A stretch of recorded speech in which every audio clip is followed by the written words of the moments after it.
ہم صرف یہ کہتے ہیں کہ زندگی کے میدان میں اترنے سے پہلے اے نوجوانوں زندگی گزارنے کا سلیقہ سیکھ لو.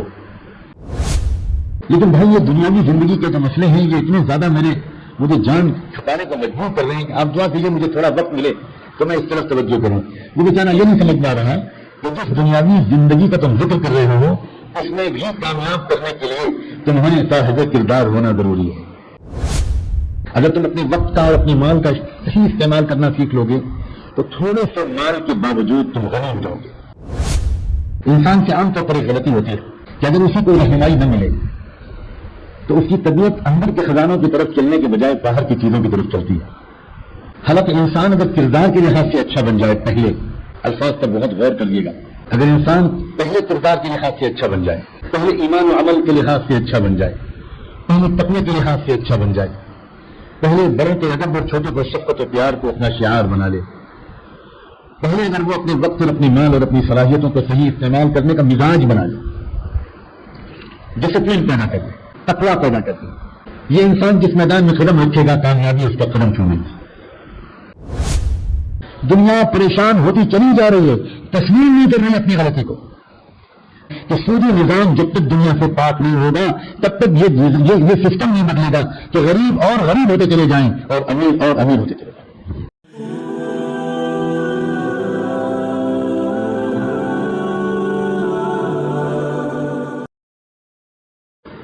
الحمد لله وكفى والسلام على عباده الذين اصطفى أما بعد. أعوذ بالله من الشيطان الرجيم. بسم الله الرحمن الرحيم. ونفس وما سواها فألهمها فجورها وتقواها قد أفلح من زكاها وقد خاب من دساها.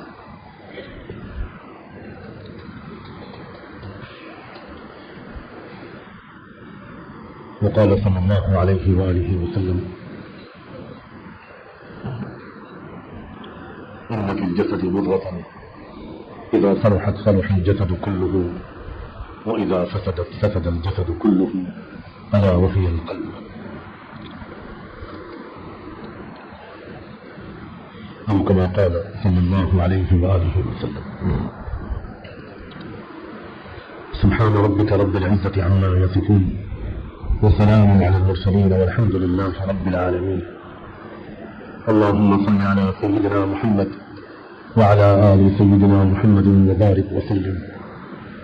اللهم صل على سيدنا محمد وعلى آل سيدنا محمد وبارك وسلم.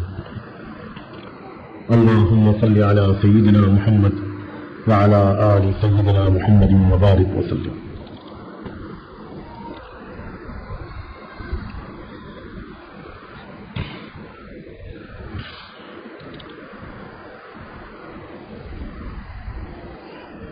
اللہ تعالیٰ نے انسان کے اندر بہت سے خزانے چھپائے. اس کے اندر کی دنیا باہر کی دنیا سے بھی زیادہ وسیع ہے. انسان کے اندر کی دنیا باہر کی دنیا سے بھی زیادہ پر اسرار ہے.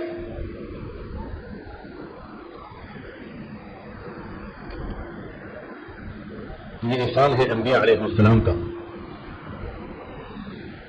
اور بالخصوص سید الانبیاء رحمت العالم صلی اللہ علیہ وسلم کا کہ انہوں نے اس انسان کو جو اپنے اندر کے خزانوں سے بالکل غافل تھا اور باہر کی دنیا کی چیزوں میں لگا ہوا تھا, اس انسان کو انہوں نے اپنے اندر کے خزانوں کی طرف متوجہ فرمایا.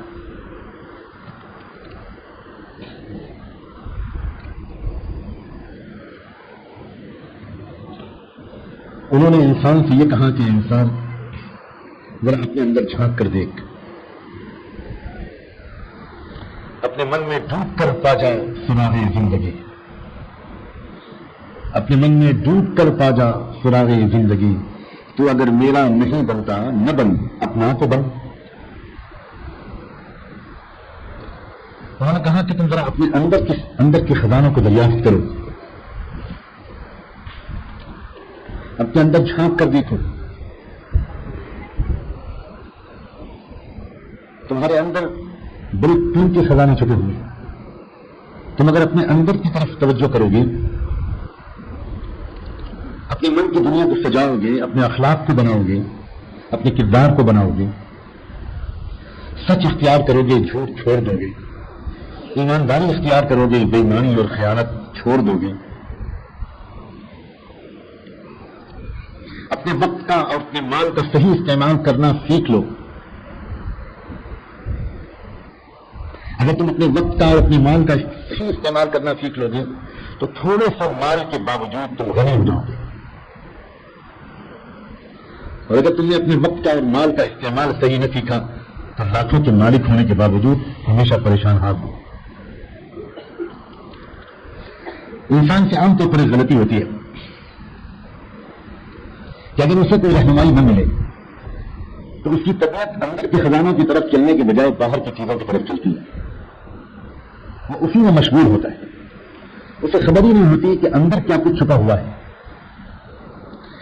حالانکہ انسان اگر کردار کے لحاظ سے اچھا بن جائے، پہلے الفاظ پر بہت غور کریے گا، اگر انسان پہلے کردار کے لحاظ سے اچھا بن جائے، پہلے ایمان و عمل کے لحاظ سے اچھا بن جائے، پہلے تقوی کے لحاظ سے اچھا بن جائے، پہلے بڑوں کے ادب اور چھوٹوں پر شفقت و پیار کو اپنا شعار بنا لے، پہلے اگر وہ اپنے وقت اور اپنی مال اور اپنی صلاحیتوں کو صحیح استعمال کرنے کا مزاج بنا لے، ڈسپلن پیدا کر لے، تقوی پیدا کر لے،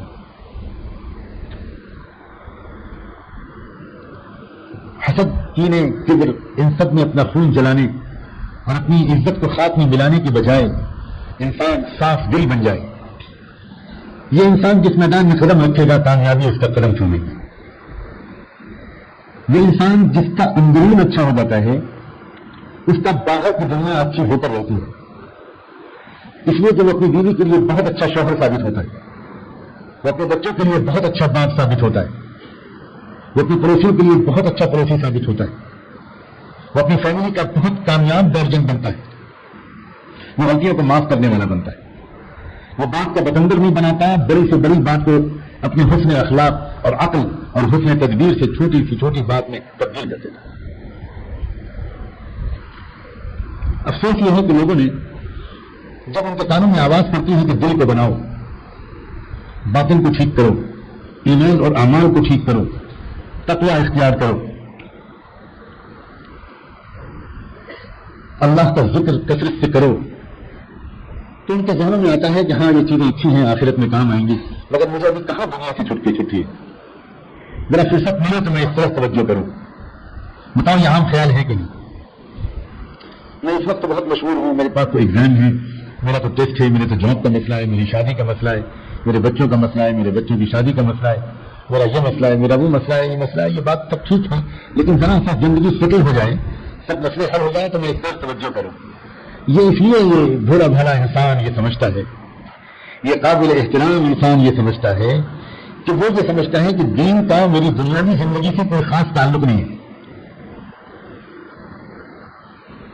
یہ ساری چیزیں مرنے کے بعد کام آئیں گی، ہاں میں تسلیم کرتا ہوں، میں ایمان رکھتا ہوں آخرت پر، لیکن بھائی یہ دنیاوی زندگی کے جو مسئلے ہیں یہ اتنے زیادہ مجھے جان چھپانے کو مجبور کر رہے ہیں کہ آپ دعا کیجیے مجھے تھوڑا وقت ملے تو میں اس طرف توجہ کروں. وہ بیچارہ یہ نہیں سمجھ پا رہا کہ جس دنیاوی زندگی کا تم ذکر کر رہے ہو اس میں بھی کامیاب کرنے کے لیے تمہارے صاحب کردار ہونا ضروری ہے،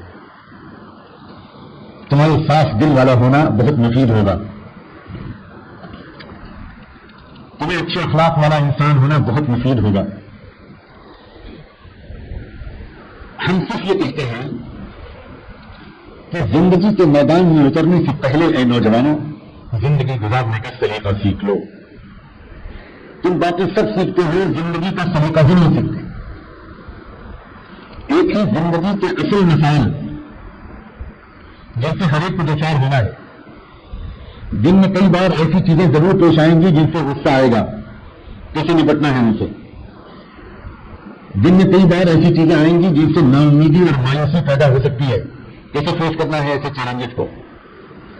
زندگی میں کئی مرتبہ خوشیاں کامیابیاں ملیں گی، کیسے استقبال کرنا ہے اس کامیابی کا، تکبر کے ذریعے، بڑے بول کے ذریعے، اپنے آپ کو شاباشی دے کر،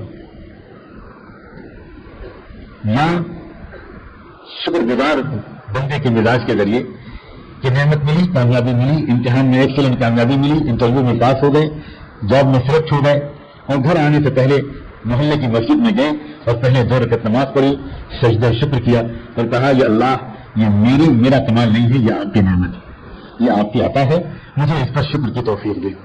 ایسا آدمی جاب تو آپ کو ایسے بھی مل سکتا ہے اگر آپ نے شکر کی صفت پیدا کی ہو یا نہ کی ہو، غصہ تو آپ کو ایسے بھی آ سکتا ہے جب اگر آپ نے صبر کی صفت پیدا کی ہو یا نہ کی ہو۔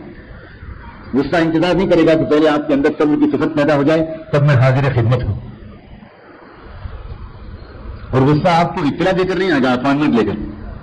غصہ اتنا پڑھا لکھا نہیں ہوتا، وہ وقت لے کر نہیں آئے گا کہ میں 11:22 پر حاضر ہوں گا، ذرا منہ ٹھیک کر کے رکھیے گا اور مزہ کا شربت پہلے سے بنا کر رکھیے گا، وہ تو اچانک آئے گا۔ کبھی غم کی چیزیں آئیں گی، کبھی خوشی کی چیزیں آئیں گی، کبھی غصے کی چیزیں آئیں گی، کبھی اچھی خبر ملے گی، کبھی بری خبر ملے گی۔ زندگی کا نام ہی اس کا ہے۔ زندگی میں کئی مرتبہ الگ الگ موڈ بنانے والے حوادث پیدا ہوتے ہیں، الگ الگ قلبی اور نفسیاتی کیفیات پیدا ہونے والے حوادث پیدا ہوتے ہیں۔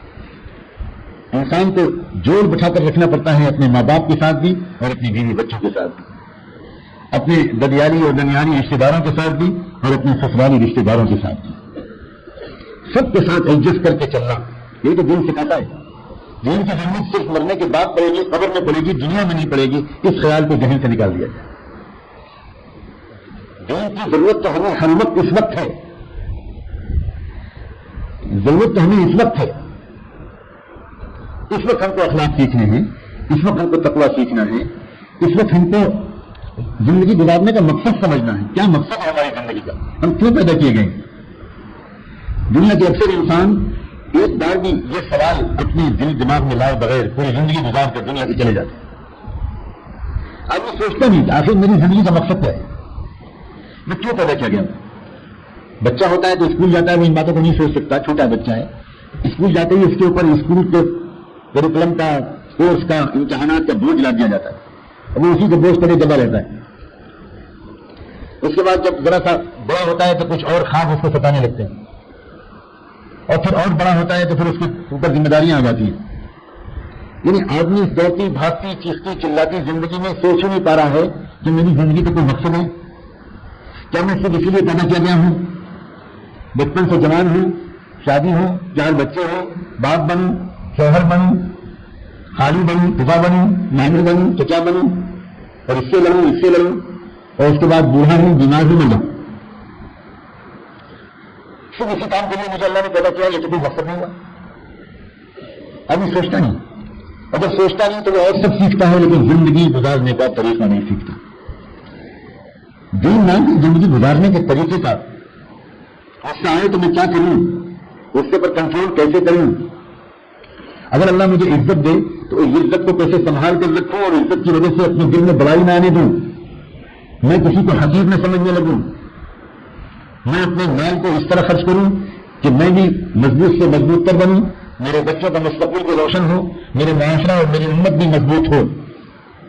اجتماعی اور مجموعی ترقی کو نقصان میں رکھ کر میں اپنے مال کو خرچ کروں، کوئی مشن ہو میری زندگی کا جس کے لیے میں تڑپوں، جس کی ترقی سے میں خوش ہوں، جس کا میں وفادار رہوں، جس کا میں خدمت گزار رہوں، یہ مقصد ہو۔ تو جب کہا جاتا ہے کہ ایمان اور عمل صالح کی زندگی اختیار کروں تو اس زمانے کی زبان اتنی بدل گئی ہے، اس زمانے کی اصطلاحات اتنی بدل گئی ہیں، اس زمانے کی ووکیبلری اتنی بدل گئی ہے کہ عام آدمی یہ نہیں سمجھ پاتا کہ اس ایمان اور عمل صالح، تقویٰ، ذکر، تعلق مع اللہ، ان کا دنیا میں بھی کوئی فائدہ ہے؟ زیادہ سے زیادہ ان کا اگر کوئی فائدہ ہے تو مرنے کے بعد ہے۔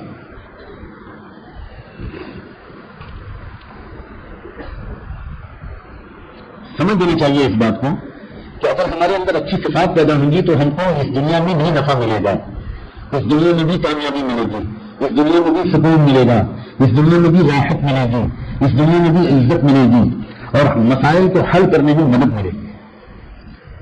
ایک انسان جس کے قلب کے اندر توکل ہے، اللہ کی ذات پر بھروسہ ہے، اس کے دل میں یہ یقین ہے کہ مسائل کا حل اللہ کے ہاتھ میں ہے، وہ انسان جس طرح مشکلات کا مقابلہ کرتا ہے، کیا وہ برابر ہو سکتا ہے وہ طریقہ اس انسان کے مقابلے کے طریقے کا جس انسان کو دل کو اللہ سے کوئی تعلق نہیں.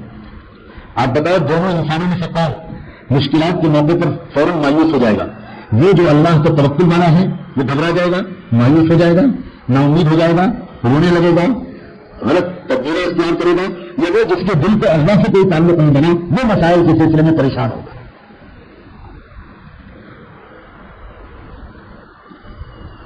زندگی میں مسائل تو ہر ایک کے آئیں گے ہی. یہ زندگی مسائل کے لیے ہی بنی ہے. جو زندگی مسائل سے فارغ ہے اس زندگی کا نام ہے جنت. وہاں کوئی مسئلہ نہیں ہوگا، یہاں پر مسئلے ہوں گے ہی. انہیں مسائل کا مقابلہ کرنے کے لیے پیدا کیے گئے ہیں اور انہیں مسائل کے مقابلے کے ایک بندے کے طور پر مقابلہ کرنے کا فن سیکھنا یہ ہمارا کام ہے. یہ طریقہ سیکھ لینا کہ اللہ ہم آپ کے بندے بن کر دنیا میں جائیں گے تو زندگی ہی جنت بن جائے گی، یہ دنیا ہی جنت بن جائے گی. ایک انسان جس کے قلب کے ابدیت کا تعلق اللہ تعالیٰ سے ہو جاتا ہے اس کے قلب کو اللہ تعالیٰ سے امید آخری لمحے تک ہوتی ہے. وہ مایوس نہیں ہوتا، وہ غصے میں نہیں آتا، وہ اپنی ناکامی کا الزام دوسروں پر نہیں ڈالتا، وہ اپنی کامیابی کا چہرہ اپنی سر باندھنے کے بجائے اللہ کا شکر ادا کرتا ہے. اس کے اندر تواضع آ جاتی ہے، اس کے اندر اخوت اور ہمدردی آ جاتی ہے، وہ سخی بن جاتا ہے. اور ایسے افراد جب بہت سے بن جاتے ہیں، ایک امت بن جاتی ہے تو یہی امت ان صفات کی وجہ سے دنیا میں ترقی کرتی ہے، یہ دنیا میں مضبوط بنتی ہے. صحابہ کرام کو جو ترقی ملی تھی دنیا میں کسی قوم کو اتنی تیز رفتار سے ترقی ملی ہے، اتنی تیز رفتار سے ہر پہلو کی ترقی، ہر پہلو کی ترقی پر لفظ پر دھیان رکھنا. ایک قوم کسی قوم پر ایٹم بم گرا دے اور اس کو پھر فتح کر لے تو آپ کہیں گے کہ یہ تو بہت تیز رفتار ترقی ہے.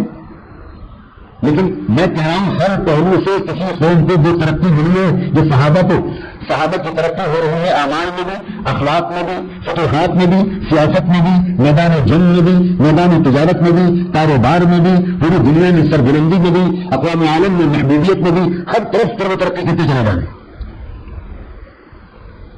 اور کرتے چلے جا رہے ہیں. کس بنیاد پر؟ ایک علم کی بنیاد پر نہیں، اسی ایمان اور عمل صالح کی بنیاد پر، اسی کردار کی بنیاد پر. کیونکہ دیکھو جب تقویٰ زندگی میں آتا ہے تو وقت ضائع کرنا زندگی سے نکل جاتا ہے اور جو قوم وقت کا صحیح استعمال کرے گی وہ قوم طاقتور ہوگی. جو قوم جس قوم کے اندر تقویٰ آ گیا، جس قوم کے مردوں کے اندر عورتوں کے اندر تقویٰ آ گیا، وہ اپنے اوقات میں غیبت میں ضائع نہیں کریں گے، وہ اپنے اوقات کو دوسروں کے خلاف شکایت میں ضائع نہیں کریں گے، وہ اپنے وقت کو تفریحات ناجائز تفریحات میں ضائع نہیں کریں گے، وہ اپنے مال کو برباد نہیں کریں گے. اور یہ دو ایسی قوتیں ہیں، یہ دو ایسے سرمایے ہیں، یہ دو ایسی طاقتیں ہیں، مال اور وقت. جس شخص نے اپنے وقت کو اور اپنے مال کو صحیح استعمال کرنا سیکھ لیا وہ یقینی طور پر دنیا میں کامیاب ہوگا. اور جس قوم نے اپنے وقت کو اور اپنے مال کو صحیح استعمال کرنا سیکھ لیا وہ قوم یقیناً اقوام عالم پر غالب آ رہی ہے. اللہ تعالیٰ نے وقت کے صحیح استعمال کا سلیقہ سکھانے کی تاثیر نماز کے اہتمام میں رکھی ہے. نماز سینکڑوں فائدے رکھتی ہے. نماز دل کو صاف کرتی ہے، نماز گناہوں سے روکتی ہے، نماز بندے مومن کی معراج ہے، نماز زمین پر رہتے ہوئے آسمانوں تک بار بار بندے کو پہنچاتی ہے، نماز بندے کا رب سے رابطے کی کڑی ہے. نماز کے ذریعے بندہ اپنے غم کو اللہ کے سامنے رکھ سکتا ہے، نماز کے ذریعے بندہ اپنی آنکھوں کی ٹھنڈک کے سامان کر سکتا ہے، نماز کے ذریعے تھکا ہوا انسان اپنے قلب و روح کی ظاہر کے سامان کر سکتا ہے، اور نماز کے ذریعے انسان اپنے اوقات کی پابندی کا اپنے آپ کو عادی بنا سکتا ہے. ان الصلاة كانت على المؤمنين كتابا موقوتا. نماز کا اس کی اوقات سے خاص تعلق ہے. آپ بڑے فارغ ہیں اور فجر کی نماز کے وقت کے بعد میں آپ کا موڈ بہت اچھا ہے اور آپ کہیں کہ میں اسی وقت ظہر بھی پڑھ لوں، اثر بھی پڑھ لوں، اس وقت میرے دل کو خشوع کی بڑی کیفیت ہے، اس وقت رونا بہت آ رہا ہے، اور ظہر کی نماز کے وقت میں تو میں تشہیری سے نکلوں گا، موڈ خراب ہوگا، جج بھی بے ایمان، پیشکار بھی بے ایمان، وکیل بھی بے ایمان، عدالت بھی بے ایمان. اب وہیں سے نکل کے ظہر بھی پڑھوں گا تو اس میں خوشی ضرور نہیں ہوگا. ضرور ہو جائے گی ظہر کی نہیں، پتہ نہیں اس علاقے میں شاید قبول ہو جاتی. یہاں لوگ دیر سے اٹھتے ہوتے ہیں. اوقات کا خاص تعلق سے نماز ہوئی.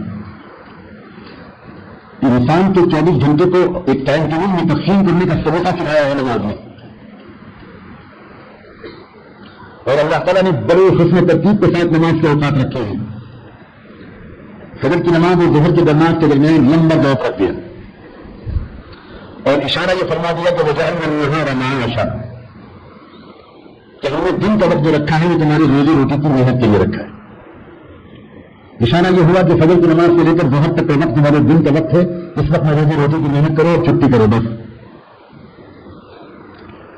اب ظہر کی نماز پڑھو، تھوڑا سا آرام کرو، اس کے بعد اب اپنی دینی دعوتی اپنے علم کو بڑھاؤ، اپنے ذکر کو سیکھو، مریضوں کی عیادت کرو، اپنے ماں باپ کی خدمت کرو، خاندان میں رشتہ داروں کی مزاج پرسی کرو، دیگر سماجی کام کرو. تمہیں بڑا لمبا وقت دیا گیا ہے. اس کے بعد پھر عصر کی نماز پڑھو، پھر ایک مرتبہ اپنی بیٹری کو چارج کرو، پھر اللہ کے پاس آؤ، پھر اللہ سے اپنا تعلق جوڑو، پھر عصر سے مغرب تک کا وقت، پھر مغرب سے عشاء تک کا وقت،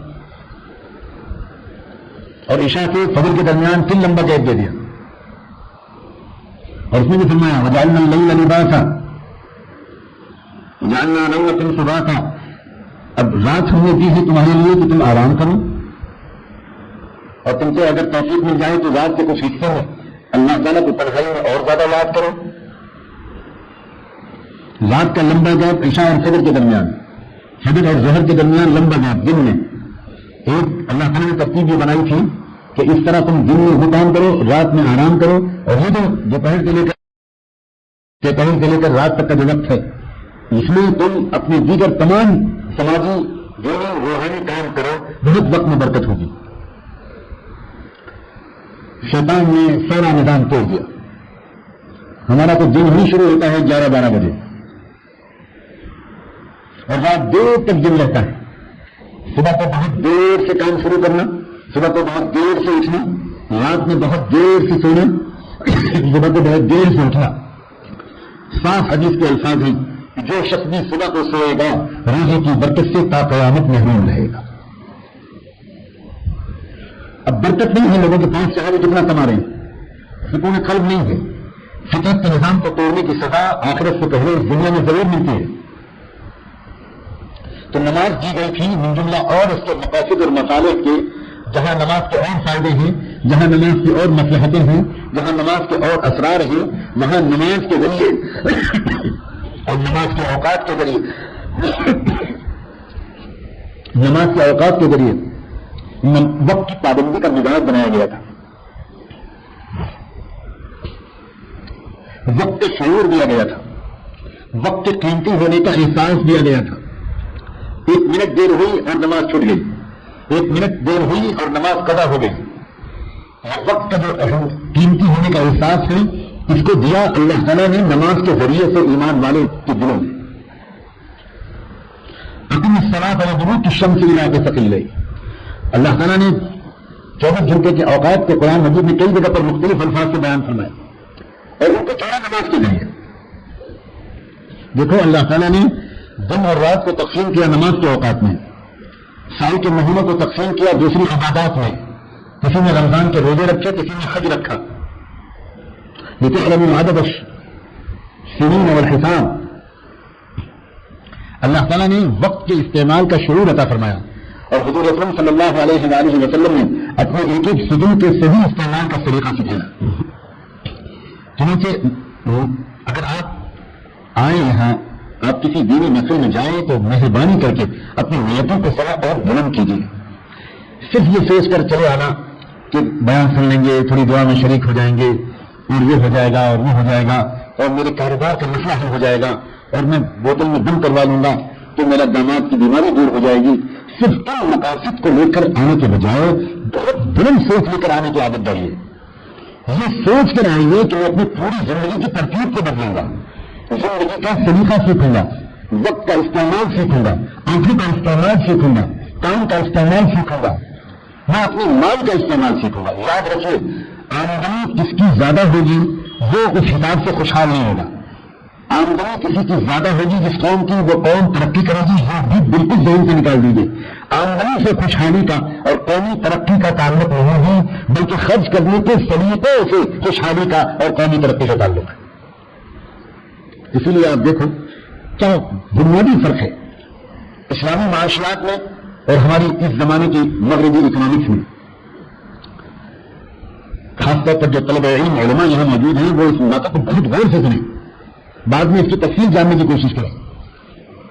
موجودہ زمانے کی جو اکنامکس ہے وہ خرچ کرنے کا طریقہ نہیں سکھاتی، کمانے کے طریقے سکھاتی۔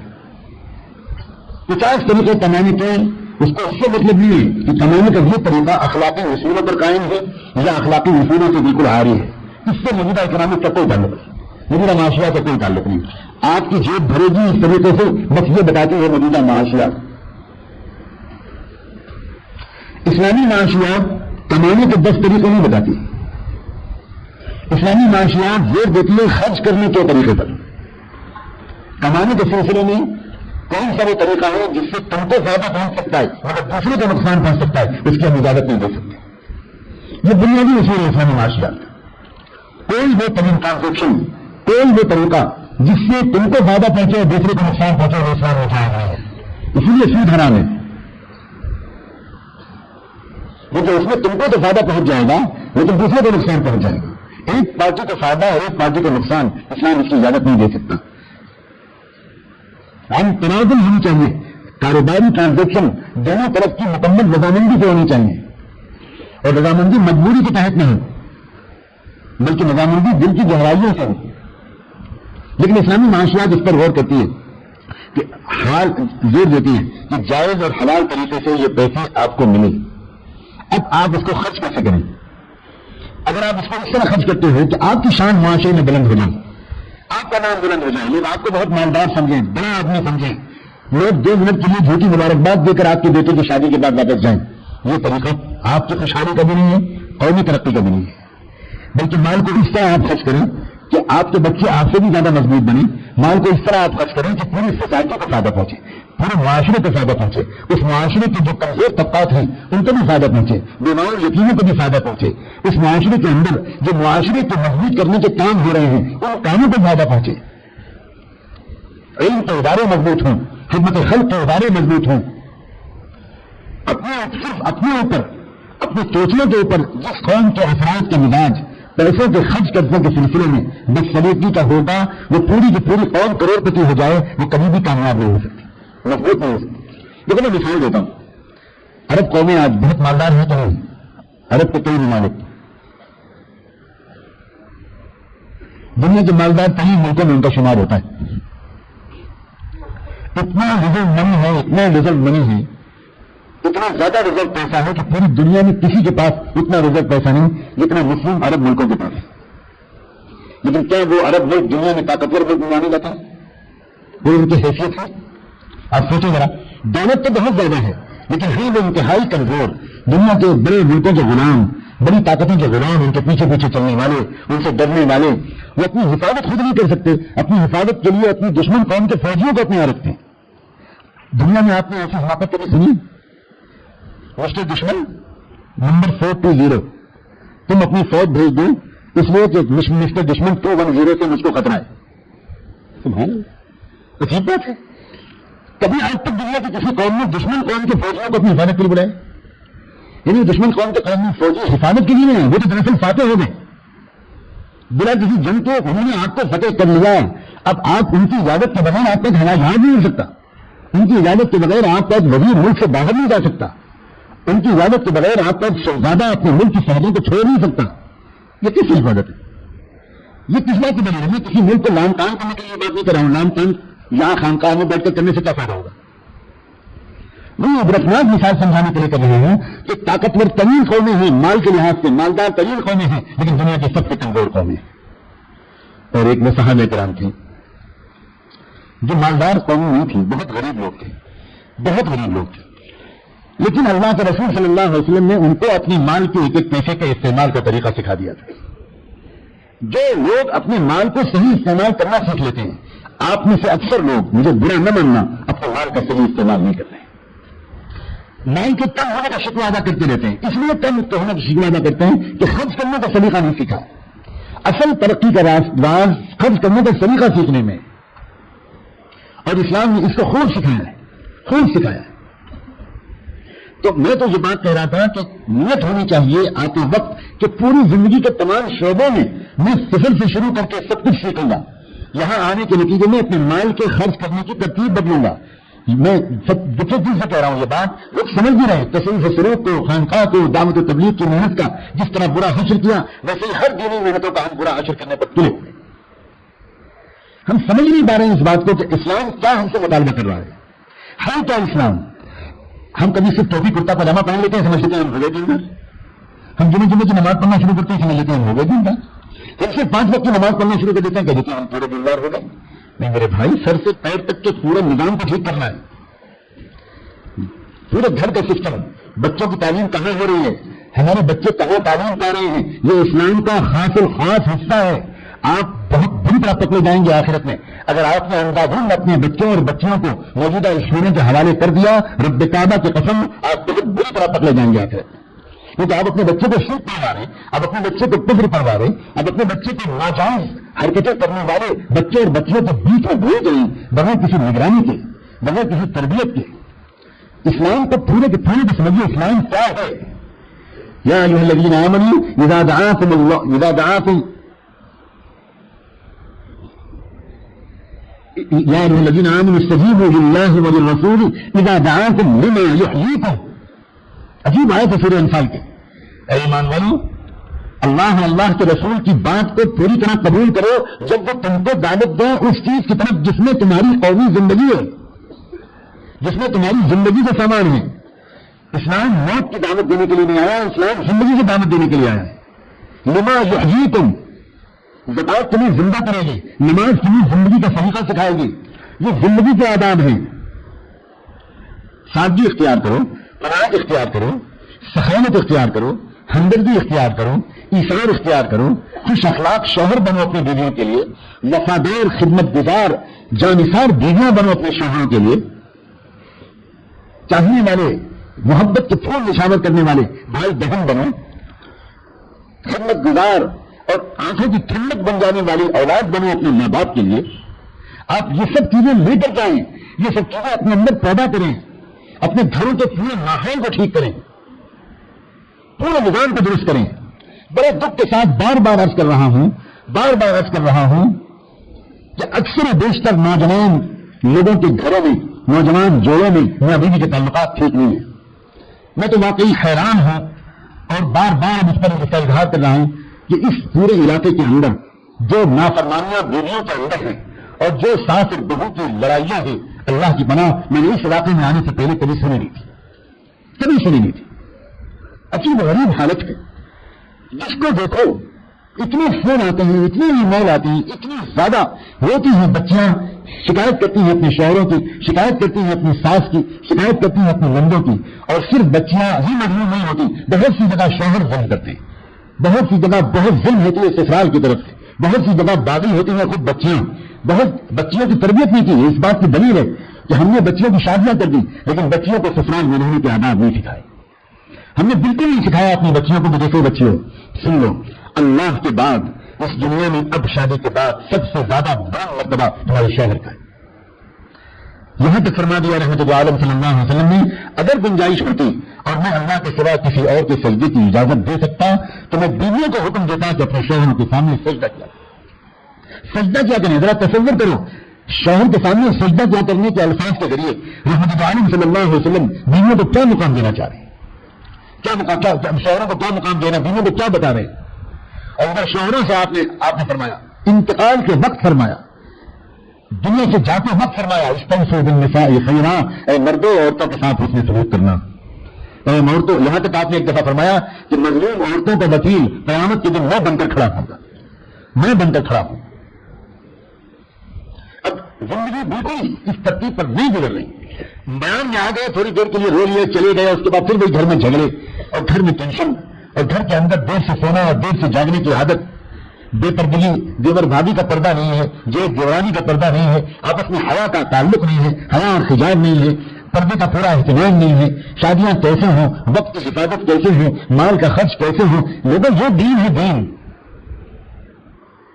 اس دین کو اپنی زندگی کے اندر لانے کے لیے دل کے اندر ایک یقین کی کیفیت، ایک محبت کی کیفیت، ایک آمادگی کی کیفیت پیدا کرنے کے لیے کہا جاتا ہے کہ بھائی اچھی نماز پڑھو، اللہ کا ذکر کیا کرو۔ لیکن صرف اچھی نماز پڑھنا اور صرف اللہ کا ذکر کرنا یہ کل اسلام نہیں ہے، یہ کل دین نہیں ہے۔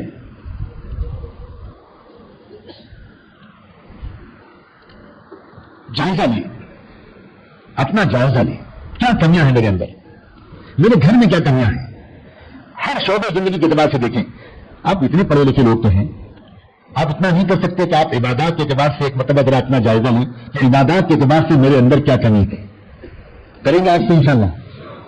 وہ حساب لگائیں کہ عبادات کے اعتبار سے کیا کمی ہے. کیا میں روزانہ تلاوت کرتا ہوں؟ کتنے لوگ ہیں جو روز تلاوت کرتے ہیں؟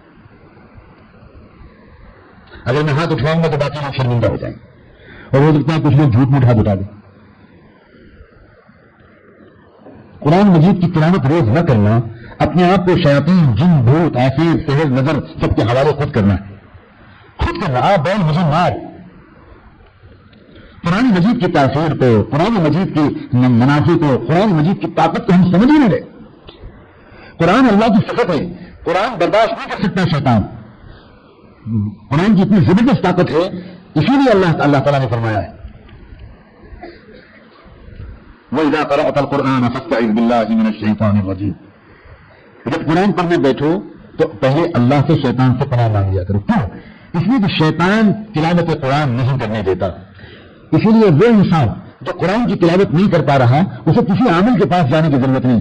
وہ اگر یہ دیکھتا ہے کہ مجھے قرآن کی تلاوت میں دل نہیں لگتا، وحشت ہوتی ہے، رکاوٹ ہوتی ہے، ایک دم سر میں درد ہونے لگتا ہے، آواز بھاری ہونے لگتی ہے، پریشان ہونے لگتا ہوں، اس کا مطلب یہ ہے کہ ہمارے اوپر شیطان کا اثر ہے.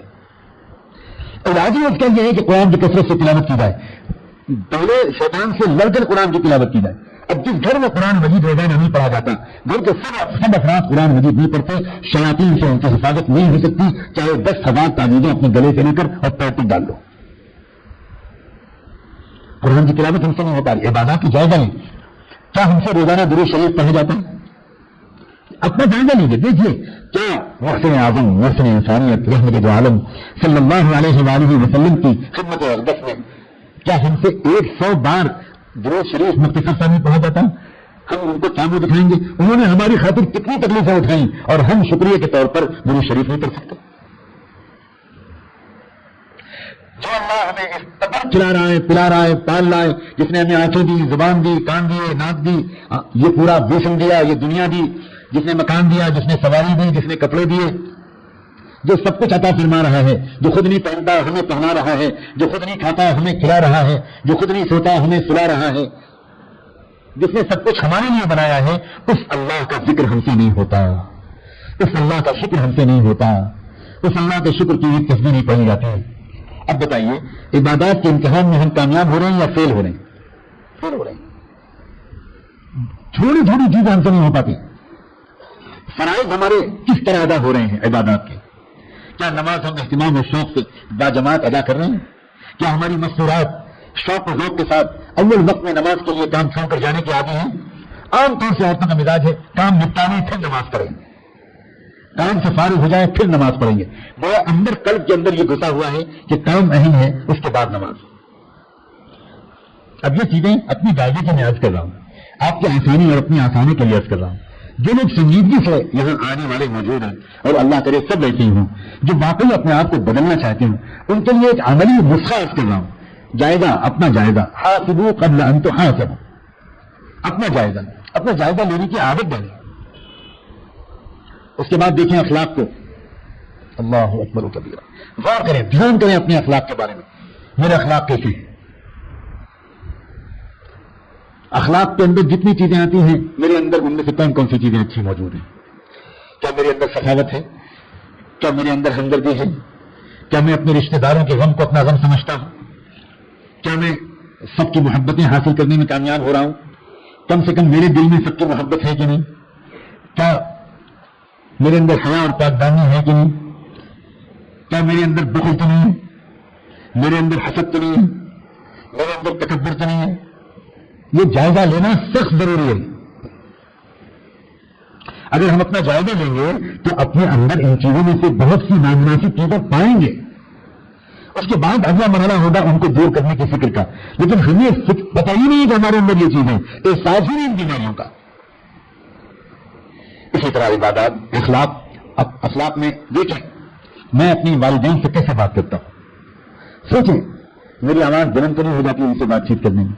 اگر ماں باپ میں سے کوئی بوڑھا ہو گیا ہے تو اس کی معذوری، جھنجھلاہٹ یقیناً ایسی ہوگی. کہ امتحان ہوگا اولاد کا، قدم قدم پر ایسا وقت پیش آئے گا کہ آپ کو جھنجھلاہٹ پیدا ہو جائے گی. یہ جائزے کی چیز ہے. ہر قیمت پر مجھے اپنے ماں باپ کے سامنے پست آواز میں مسکراتے ہوئے بات کرنی ہے. مجھے یاد رکھنا ہے کل کو میں ڈونڈا تھا، پیشاب کر دیتا تھا ان کے اوپر، یہ ماں میری رات میں جاگ جاگ کر مجھے چین سے سلاتی تھی. اس ماں نے مجھے لخت جگر سے، خون جگر سے پالا ہے. یہ میرا وہ باپ ہے، آج بوڑھا معذور ہے، لیکن میرے لیے یہ سردی گرمی میں کمانے کے لیے نکلتا تھا. اس کے میرے اوپر بہت احسانات ہیں. اب غور کرنا چاہیے کہ میرے اپنے ماں باپ کے ساتھ کیسے تعلقات ہیں. بڑی غلطی ہوتی ہے بعض وقت بیوی کی باتوں میں آ کر ماں باپ سے تعلقات خراب کر لیتے ہیں مرد، اور بعض وقت بیویاں اپنے شوہر کے ماں باپ کے ساتھ تعلقات خراب کر لیتی ہیں. ترتیب بتائی ہے حضور اکرم صلی اللہ علیہ وسلم نے، بہت باریکی میں جا کر بتایا. فرمایا مرد پر سب سے بڑا حق اس کی ماں کا ہوتا ہے، اور عورت کے اوپر سب سے بڑا حق اس کے شوہر کا ہوتا ہے. وہ غور کریں اکثر کیا پرابلم ہوتا ہے، اگر مرد اپنی ماں کا حق ادا کرنا چاہتا ہے تو بیوی اس میں ساتھ نہیں دیتی، کیونکہ بیوی چاہتی ہے کہ پہلے میں پھر کوئی اور. اس بیوی کو یہ سمجھایا نہیں گیا، اس کو یہ تربیت نہیں ملی کہ نہیں پہلے تم نہیں. شوہر کے لیے پہلے بیوی نہیں ہے، شوہر کے لیے پہلے ماں ہے. یہ بالکل صاف حدیث ہے. اب یہ شوہر کی حکمت کا، اس کی دانائی کا، اس کی عقل مندی کا ایک امتحان ہے. یہ اس بات پر ڈپینڈ کرے گا کہ اس نے کتنے سمجھداروں کے پاس وہ بیٹھا ہے، کتنے سمجھداروں کے پاس بیٹھ کر اس نے زندگی کا علم حاصل کیا ہے. یہ وہ علم ہے جس کا سیکھنا ہر ایمان والے پر فرض ہے. سمجھ رہے ہیں آپ؟ ہم لوگ جب اسکول کا افتتاح کرتے ہیں تو حدیث پڑھتے ہیں طلب العلم فریضۃ علی کل مسلم. جس اسکول میں پڑھایا جائے گا C for cat, D for dog, P for pig. اور جس اسکول میں پڑھایا جائے گا twinkle little star, how are you wonder what you are, اس میں ہم اس کا افتتاح کرنے میں کہتے ہیں کہ بسم ربک الذی خلق الانسان من علق. ایک عدد مولانا صاحب ہر اسکول کے افتتاح کے لیے بلائے جاتے ہیں. جیسے ایک عدد پنڈت جی بلائے جاتے ہیں کسی سنستھا کا ادگھاٹن کرنے کے لیے، ویسے ہی ایک عدد مولانا صاحب امپورٹ کر کے بلائے جاتے ہیں. اب مسلم معاشرے میں مولانا صاحب کی وہی حیثیت ہے جو ہمارے پڑوسی معاشرے میں پنڈت جی مہاراج کی ہے. وہاں بھی پنڈت جی مہاراج کا کوئی کہنا نہیں مانتا، یہاں بھی مولانا صاحب کوئی کہنا نہیں مانتا. وہاں بھی پنڈت جی مہاراج کی ضرورت ہوتی ہے نکاح کی پھیرے کرانے کے لیے، یہاں بھی مولانا صاحب کی ضرورت ہوتی ہے ایجاب و قبول کرانے کے لیے. جہاں بھی پنڈت جی فیس لے کر چلے جاتے ہیں، یہاں بھی مولانا صاحب فیس لے کر چلے جاتے ہیں. ایک دم پڑوس میں رہتے ہیں من تن شدم تو جن شدی، من تو شدم تو من شدی، کیا ہے وہ ایک دم ایک ہو گئے. ایسا اتحاد دنیا کے قوموں میں کہاں نظر آتا؟ یہ بہت اتحاد ہے.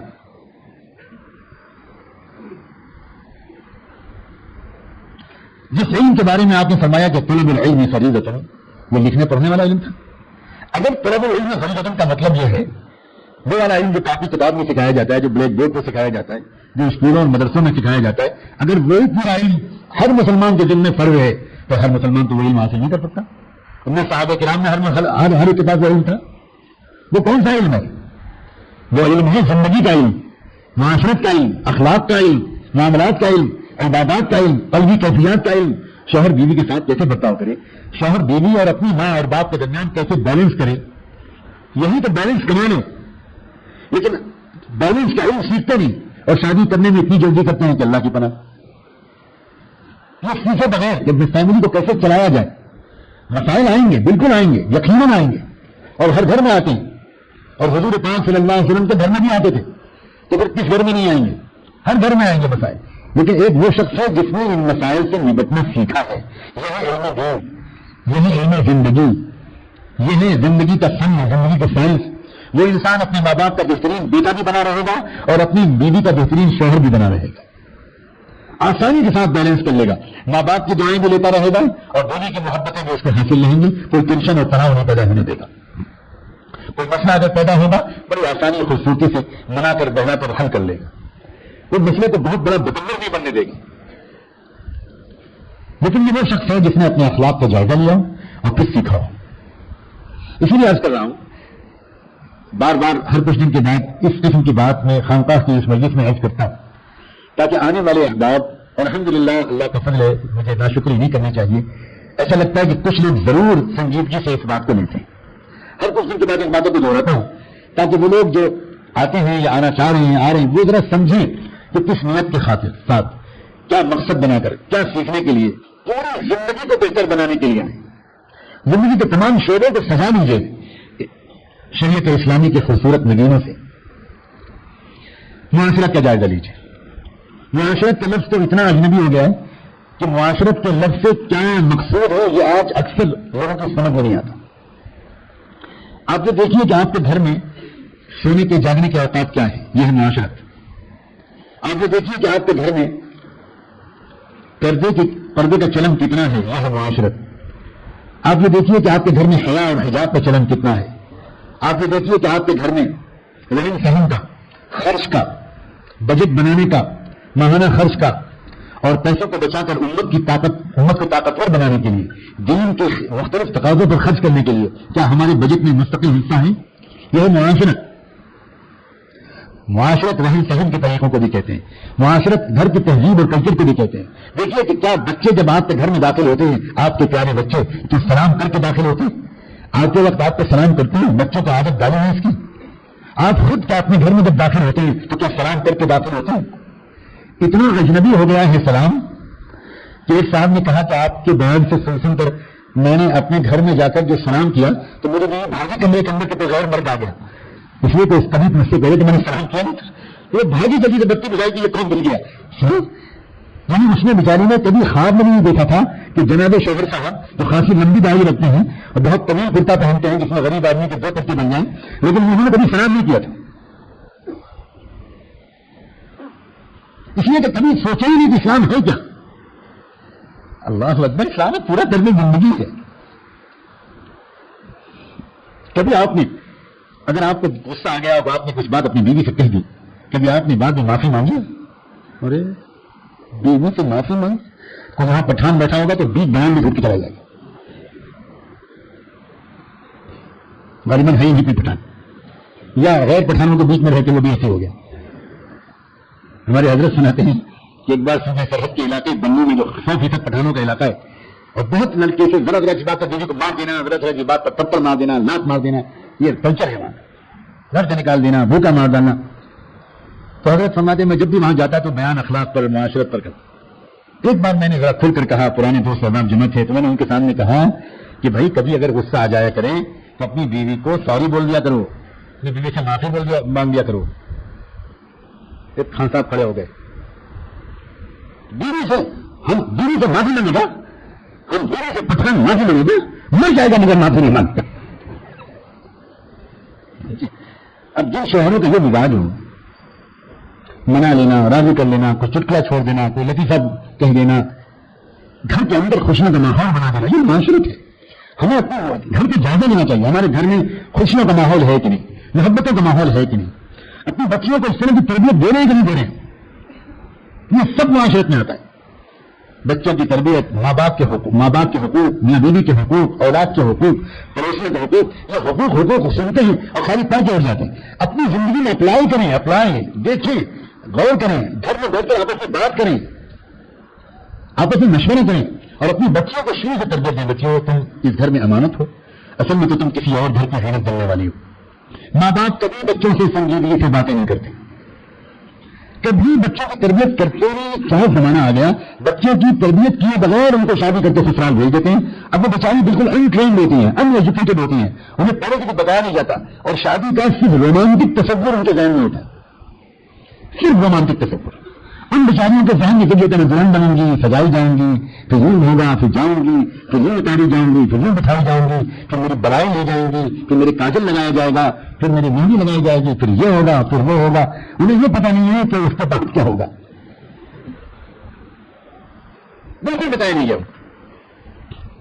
اللہ نے ایسا نظام بنایا ہے کہ شادی کا ایسا رومانٹک تصور لڑکے اور لڑکی کے ذہن پر طاری کر دیا ہے کہ یہ دونوں اگر بات کی ذمہ داریوں پر زیادہ سوچنے لگے تو شاید شادی ہی نہ کرے. یہ اللہ کرے تو نظام ہے، بہت ڈپلومیٹک انتظام ہے. اللہ اس بے کو معاف کرے. Very clever system, absolutely clever. کیا پروگرامنگ ہے. یہ لڑکے کے ذہن میں کچھ ہوتا ہے کہ کیا ہوگا اس کے بعد. لڑکے کے ذہن میں صرف ہوتا ہے کہ ممتاز محل ملے گی اور میں شاہجہاں بنوں گا اور میرا مکان ہوگا تاج محل، پھر تو عیش ہوگا عیش.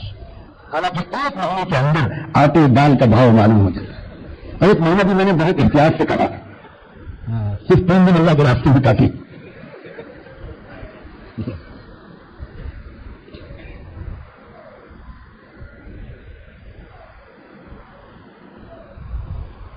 عربی کی ایک کہاوت ہے، بعد شہر العسل تأتی سنوات البسل، ہنیمون کے ایک مہینے کے بعد لہسن پیاز کی زندگی آتی ہے، پوری زندگی پیاز اور لہسن کی۔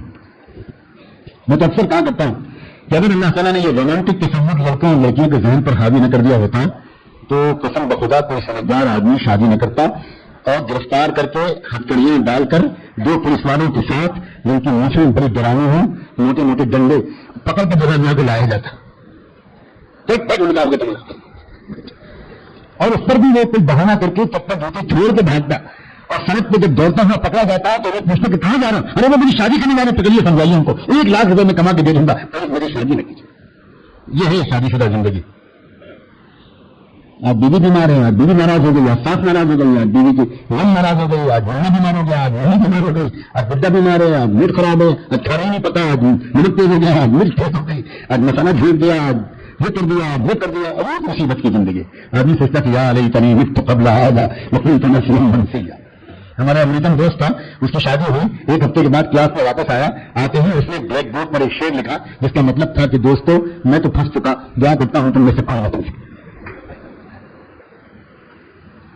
اس لیے کہ شادی صرف عشق و حسن کے لیے نہیں ہوتی، صرف معاشرے کے لیے نہیں ہوتی، شادی انتظام ہے نظم انسانی، نسل انسانی کو چلانے کا ایک سسٹم ہے۔ وہ فیملی کے ساتھ انسانوں کو پالنا ہے۔ انسانوں کے بچے سڑکوں پر نہیں پیدا ہوں گے، انسانوں کے بچے نالیوں میں نہیں پلیں گے، انسانوں کے بچے ماں باپ کی گود میں ایک گھر جھونپڑے میں پلیں گے۔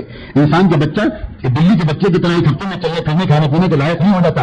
انسان کے بچے کو بہت وقت لگتا ہے دنیا کے چیلنجز کو سمجھنے میں، اس کے لیے اس کو ایک شفیق ماں باپ کی ضرورت ہے، اور شفیق ماں باپ اس وقت بنیں گے جب وہ محبت کے رشتے میں پروئے ہوئے ہوں۔ اس لیے اللہ نے ان دونوں کے اندر عشق و محبت رکھا ہے۔ مقصود نہیں ہے عشق و محبت، دراصل جو مقصود ہے وہ تو اولاد اور نسل انسانی ہے۔ اب اس بات کو سمجھایا نہیں جاتا، میں اس لیے کبھی کبھی مجلس کے بیانوں میں ان باتوں کو کھولتا ہوں کہ صرف یہ تھوڑے سے سمجھنا نہیں سنتا، بلکہ اللہ کا فضل ہے یہ بیان ہزاروں ہزار لوگ اس وقت بھی سن رہے ہیں، پوری دنیا کے مختلف ملکوں میں بیٹھے ہوئے سن رہے ہیں، اور الحمدللہ میرے اللہ اس کو میرے لیے وسیلہ نجات بنا دے۔ ہزاروں نوجوانوں کی دعائیں ملتی ہیں مجھ کو، وہ کہتے ہیں کہ مولانا اس قسم کے بیانوں کے ذریعے ہماری آنکھیں کھل گئی، ہمیں زندگی کا ہوم سائنس مل گئی، ہمیں زندگی کا گزارنے کا سلیقہ مل گیا۔ یہ ہے معاشرت۔ آپ خانقاہ آئیے تو صرف بیان سننے کے لیے مت آئیے، صرف دعائیں آمین کہنے کے لیے مت آئیے، میری گزارش یہ ہے کہ پورا اسلام اپنے اندر اور اپنے پورے گھر کے اندر لانے کے مضبوط ارادے کے ساتھ آئیے، حوصلے کے ساتھ آئیے۔ جو اب تک کوتاہی ہو گئی اللہ 1 مرتبہ معافی مانگنے پر معاف کر دیں گے، اتنا مہربان ہے اللہ۔ اپنے سب گھر والوں کو شریک کیجیے، اکیلے اکیلے مت جائیے دین کی طرف، گھر والوں کو شریک کیجیے، اپنی بچیوں اور بچوں کے کانوں میں یہ باتیں ڈالیے، اپنی بچیوں اور بچوں کے کانوں میں آپ کو جو مضمون سمجھائیے، اللہ حضرت کے درجے بلند کرے۔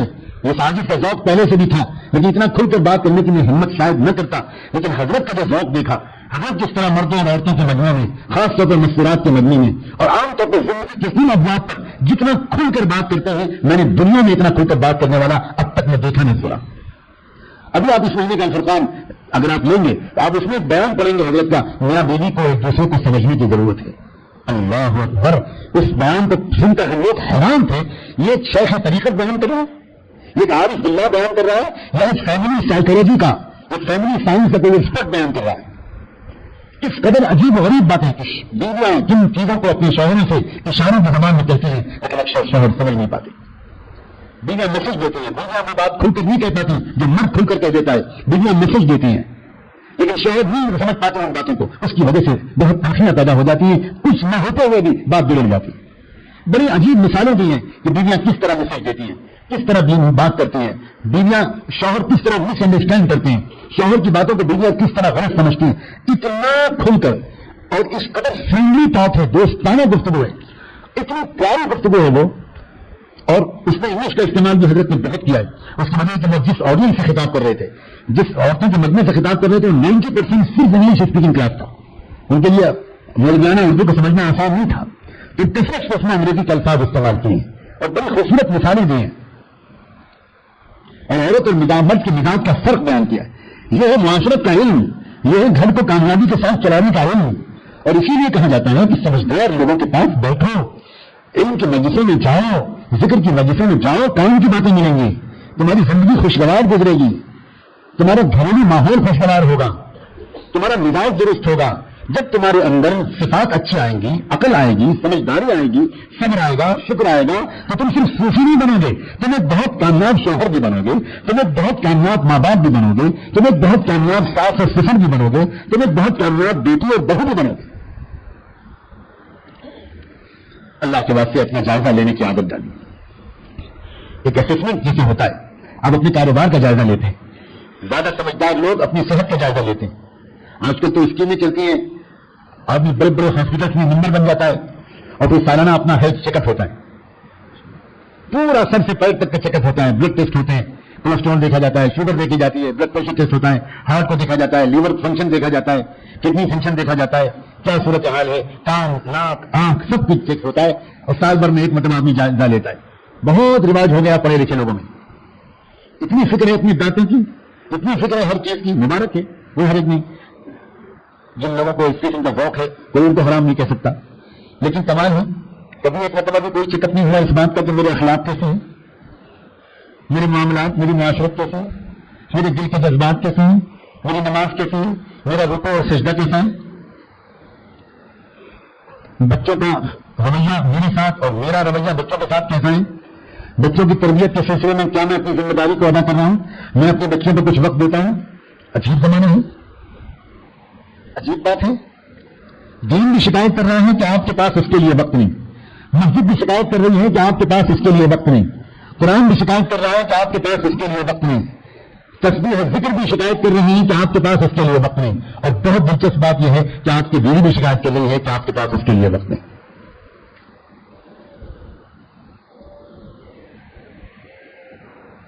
ابھی 2 دن پہلے میں پنویل میں تھا،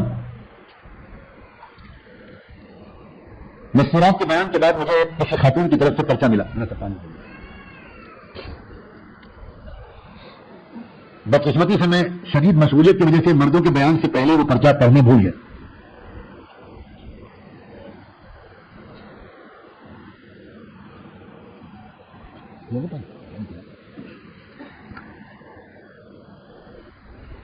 مردوں کے بیان کے بعد فارغ ہو کر دیر رات میں پھر جب میں یہاں آنے کے لیے تیار ہوا تو پھر میں نے جیب میں جو ہاتھ ڈالا تو پرچہ نکلا تو میں نے پرچہ پڑھا۔ اس میں کسی خاتون نے یہ لکھا تھا کہ مجھے معلوم ہے کہ اس وقت مستورات کی مجلس کے بعد آپ کا شام کو مردوں میں بیان ہوگا۔ یہاں کے مردوں کا عجیب حال ہے، نماز ٹوپی مارنے کی حد تک تو سب دیندار ہے، خوب تعداد میں جماعتوں میں وقت بھی لگاتے ہیں، لیکن ایک عام عادت ہے یہاں کے مردوں کی کہ رات میں کھانا کھاتے نکل جاتے ہیں، اس کے بعد 12-1 بجے رات تک اپنے دوستوں کے ساتھ بیٹھ کر گپ لڑاتے ہیں، کیا کرتے ہیں ہمیں نہیں معلوم۔ اس کے بعد 1 بجے رات کے لگ بھگ گھر واپس آتے ہیں، بیویاں بیچاری انتظار کر رہی ہوتی ہیں اور وہ چاہ رہی ہوتی ہیں کہ اب شوہر ہم سے کچھ بات کرے، کچھ محبت کی باتیں ہوں، کچھ سکون سے باتیں ہوں، کچھ دل کا بوجھ ہلکا ہو، لیکن شوہر اتنا تھکا ہوا عجیب عالم میں آتا ہے کہ مجھے منہ لیٹ جاتا ہے۔ آپ سے درخواست ہے کہ آپ اپنے بیان میں ذرا اس بات کی تاکید کریں کہ لوگ اپنے گھروں کو جلدی واپس آئیں۔ میں ان موضوعات کو اس لیے بہت افسوس ہوا، لیکن اس بات کی خوشی ہوئی کہ بغیر اس کے کہ میں نے اس خاتون کا پرچہ پڑھا ہوتا، اللہ کا فضل ہے بیان میں یہ موضوع میری زبان پر اللہ تعالیٰ نے نکلوایا، اور میں نے کہا کہ رات کا دیر سے سونا شریعت میں حرام ہے۔ اب سمجھے اس بات کو، سخت ناپسندیدہ ہے۔ حضور اکرم صلی اللہ علیہ وآلہ وسلم بڑی بڑی باتوں پر غصہ نہیں کرتے تھے، مسکرا کے سمجھا دیا کرتے تھے، لیکن رات کو دیر تک گفتگو کرنے پر آپ جلال میں آ جاتے تھے، آپ سخت غصے میں آ جاتے تھے، اور آپ میں پورے مدینے کا کلچر تھا، پوری امت کا مزاج تھا کہ عشاء کی نماز کے بعد فوراً سو جانا، جلد ہو جانا۔ اب میں پھر آپ سے کہہ رہا ہوں، خانقاہ ہو، تصوف و سلوک کا مطلب یہ نہیں ہے کہ یہاں صرف ذکر و بیعت کی بات ہو، بیعت کلمات پڑھا دیے جائیں، دعا کرا دی جائیں، اور آپ سچے جھوٹے آنسو بہا کر یہاں سے چلے جائیں اور آپ جا کر 50 دوستوں سے خوب فکر سے بیان کریں میں بیعت ہو گیا۔ یہ مقصد نہیں ہے سلوک و تصوف کا۔ تصوف و سلوک کا مقصد ہے پورے اسلام پر آنا، پورے دین پر آنا، معاشرت کو ٹھیک کرنا، معاملات کو ٹھیک کرنا، اخلاق کو ٹھیک کرنا، عبادات کو ٹھیک کرنا، اور قلبی کیفیات کو ٹھیک کرنا۔ کیونکہ اخلاق ٹھیک ہو قلبی کیفیت کے بغیر تو یہ کاروباری اخلاق ہے، عبادات ٹھیک ہو قلبی کیفیت کے بغیر تو ریاکاروں کی عبادت ہے، معاملات ٹھیک ہو قلبی کیفیت کے بغیر تو یہ تو یورپ والوں کے بھی معاملات ٹھیک ہے، لیکن ان کے معاملات کی سچائی ان کو جنت تک نہیں پہنچائی، کیونکہ وہ معاملات کی سچائی اپنے کاروباری اغراض و مقاصد کے لیے، اور اسی لیے ان کے معاملات اپنی قوم کے افراد کے ساتھ کچھ اور ہوتے ہیں، دوسری قوموں کے ساتھ کچھ اور ہوتے ہیں۔ اپنی قوموں کا تو چھوٹے سے چھوٹا حق وہ لڑ کر لے لیتے ہیں، لیکن دوسری قوموں کے 10 لاکھ آدمی کو ایک ایٹم بم مار کر مار دینے میں انہیں کوئی آر نہیں. تو ان معاملات کا اللہ سے کوئی اعتماد نہیں ہے. قلبی جذبات و کیفیات تو لگی ہوئی ہیں ہر چیز کے ساتھ. صرف عقیدے ہوں ہمارے درست یہ کافی نہیں ہے. عقیدے بھی درست ہوں اور ان عقیدوں پر یقین بھی درست ہو. اس لیے وضاحت کے ساتھ اب ہے خانقاہ اللہ والے صرف ایک ہی بات چاہ رہے ہیں، کچھ نہیں چاہ رہے پورے دین میں آ جاؤ. اور یہ آپ کریے، کر کے بتائیے. خاص طور پر جو حضرات سلسلے میں داخل ہیں، آج یہ عاجز ان کو ہدایت دے رہا ہے صاف لفظوں میں. جو لوگ سلسلے میں داخل ہیں اب وہ معمولات جو اپنے اس کو بتائیں تو ہرگز صرف یہ نہ بتائیں کہ صبح شام مراقبہ ہو رہا ہے، معمولات ہو رہے ہیں کہ نہیں ہو رہے ہیں، بلکہ وہ تفصیل سے لکھیں کہ میرے اخلاق کا یہ خرابی تھی، یہ بہتر ہوئی اور یہ خرابی ابھی باقی ہے. میرے گھر کے ماحول میں یہ خرابی باقی ہے، یہ خرابی تھی سدھر گئی. سب چیزوں کا تفصیل لکھیے کہ معاشرت کے لحاظ سے گھر کا ماحول کیا ہے. آپ سلام کر کے مسکراتے ہوئے گھر میں داخل ہونے لگے کہ نہیں. جب آپ نکلنے لگے تو آپ کے نکلنے کے بعد، آپ کے نکلتے وقت آپ کی بیویاں آپ کو دروازے تک آ کر پردے اور حیا اور حجاب کے خیال کے ساتھ آپ کو فی امان اللہ کہتے ہوئے مسکراتے ہوئے رخصت کرنے لگی کہ نہیں. آپ کے گھر کے اندر دیور اور بھابھی کے درمیان شرعی پردہ شروع ہوا کہ نہیں. حیا اور حجاب کے احکام پر آپ نے عمل کیا کہ نہیں. وقت کا استعمال آپ نے کیسے بہتر بنایا کہ نہیں. آپ نے اپنے مال کے خرچ کی کیا ترتیب بنائی. آپ اپنی ماہانہ آمدنی میں کسی غریب کا حصہ لگاتے ہیں، کسی غریب طالب علم کی فیس بھرتے ہیں، کسی غریب بیمہ کی آپ مدد کرتے ہیں، آپ کسی کار خیر میں حصہ لیتے ہیں. آپ یہ ساری چیزیں لکھ کے دیجیے. اب یہ صرف اتنا کافی نہیں ہوگا کہ میں صبح شام یہ کرتا ہوں یا نہیں کرتا.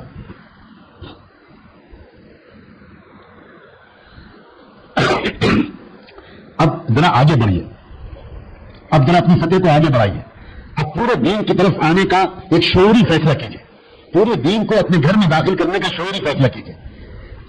بعض مستورات اللہ کا شکر ہے میں آپ کو بتاؤں، مردوں میں تو ایک ہی مرد اب تک ملا ہے مجھے 25-7 سال میں جس نے پورا چارٹ بنا کر جو اپنا دیتا ہے. لیکن بعض مستورات خصوصاً پورا شہر کی مستورات، اور سب سے زیادہ عجیب و غریب بات ہے پورے ملک کی مستورات میں جموں کشمیر کی مستورات. اللہ تعالیٰ ان مغربت سے بچائے. اللہ ان بچیوں اور بہنوں کو اللہ تعالیٰ آسمان ہدایت کا کہکشاں بنا دے. اللہ ان کے نصیب میں خوشیاں رکھ دے دونوں جہان کی. مجھے اتنی خوشی ہوتی ہے میڈیکل کالج کے پروفیسر ہیں، لیکچررس ہیں، انسٹیٹیوشن کی ڈائریکٹر ہیں، اسکولوں کی ہیڈ مسٹریس کے پرنسپلس ہیں، لیکچررس ہیں اور ہزاروں اسٹوڈنٹ، ینگ لڑکیاں خاص طور پر کئی ہزار کی تعداد میں. اللہ کا شکر ہے مجھے ای میل کر کے، فون کر کے، خط کے ذریعے جب میں وہاں جاتا ہوں تب مجھے اپنے چارٹ دیتی ہیں. باقاعدہ منتھ وائز چارٹ. جنوری میں نے اتنی تہجد پڑھی، اتنی چھوٹ گئی، اتنی تلاوت کی، اتنی چھوٹ گئی. میرے اخلاق کا یہ عالم ہے. میرے اندر پہلے غصہ اتنا تھا کسی نے بتے سوال ہی لگا نہیں ہوتا. سڑکوں پر رات میں 8 بجے 7:30 بجے سے وہ سناٹا چھا جاتا ہے کہ نکلتے ہوئے دم لگتا ہے بات بڑے بڑے شہروں میں. کیا ہو گیا مسلم معاشرے کو؟ ہمارے ملک کا بھی میں اب آن ریکارڈ یہ بات کہنا چاہتا ہوں، ہندو سماج کے اندر رات میں دیر سے سونے اور صبح دیر سے اٹھنے کی عادت نہیں ہے. محمد رسول اللہ کے نام لینا انہیں کو یہ عادت ہے. کیا وہ دکھائیں گے رسول اللہ صلی اللہ علیہ وسلم؟ فجر کی نماز میں اٹھنے سے یہ دشواری اسی لیے ہو رہی ہے. تہجد کے ذکر میں کیا کروں؟ جب رات میں آدمی 1-1.5 بجے سوئے گا تو گرمی کی چھوٹی راتوں میں کیسے فجر میں اٹھے گا؟ عادتوں کو بدلنا دینداری ہے. ٹوپی کو اور بڑا بنا دینا دینداری نہیں ہے. میں کس طرح کہوں؟ سر پر امامہ باندھ لینا دینداری نہیں ہے. دینداری ہے اس پورے نظام حیات کو، یہ تو پورا 24 گھنٹے کا جو طریق زندگی ہے اس کو آرگنائز کرو، اس کو مینج کرو، بیوٹیفلی مینج کرو تاکہ معاش کے اعتبار سے بھی آپ مضبوط ہو، آپ کے بچے تعلیم کے اعتبار سے بھی آپ مضبوط ہو، ہر اعتبار سے جائزہ. آج کی اس گفتگو کے بعد مجھے امید ہے کہ آپ زیادہ واضح طور پر آپ سمجھے ہوں گے کہ ہم یہاں پر کیوں آتے ہیں اور ہمیں یہاں سے کیا لے کر جانا چاہیے. اپنی عبادات کو درست کرنا ہے، اپنے تمام اخلاق کو درست کرنا ہے، اپنی پوری معاشرت کو درست کرنا ہے. میں نے ابھی سلام کا ذکر کیا تھا. ہمارے عالم رحمۃ اللہ نے پرچہ بیچ میں دیا کہ اگر گھر میں داخل ہوتے وقت ہم سلام اس قدر دبی الفاظ میں کرتے ہیں تو جیسے خالی ایک سر زدہ ہو جائے. یہ بھی ماشاءاللہ ایک اطلاع ہے میرے لیے. یعنی کسی نے یہ سنا تو اس نے سوچا کہ سلام کرنا تو ہے مگر بچے مذاق اڑائیں گے کب سلام کرنا، ان کو ٹھنڈا پانی پلاؤ. ابھی سلام بیوی جلدی سے فون کریں گے خانقاہ کے سر دعا کی کیا ہوا، ان کی طبیعت خراب تھی، کیا ہو گیا، کل سلام کر رہے تھے. تو ڈر کے مارے وہ بیچارہ شوہر سلام تو کرتا ہے تاکہ خانقاہ میں جواب دینا ہے اس کو، اب چارٹ میں لکھنا ہے اس کو السلام علیکم، تاکہ وہ سلام کرتے رہتا ہے لیکن کسی کو سنائی نہیں پڑتا، بہت ہلکے الفاظ میں. جیسے ایک مولوی صاحب نے ایک مرغا پکڑا سڑک پہ چلتا ہوا اور بہت بھوک لگ رہی تھی، جی چاہا تھا بریانی کھانے کا، چکن بریانی.